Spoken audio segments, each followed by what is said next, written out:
তো সেদিন বাড়িতে ছিল লক্ষ্মী পূজা, যার জন্য বাড়িতে বানানো হচ্ছিল মালপোয়া। একটা পাত্রে প্রথমে সুজি ভিজিয়ে রাখতে হবে, আর একদিকে করে নিতে হবে চিনির সিরাপ। 1 ঘন্টা ভিজিয়ে রাখার পর ভালোভাবে সুজিটা মাখিয়ে নিতে হবে, যাতে পরে ভালোভাবে মালপোয়াগুলো ফোলে।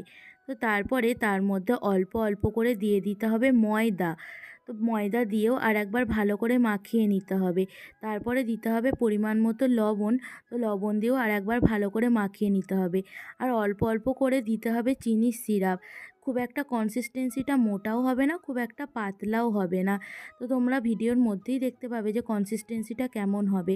তো অল্প পরিমাণে চিনির সিরাপ লাগতো, কেননা জিনিসটা একটু মোটা হয়ে গিয়েছিল।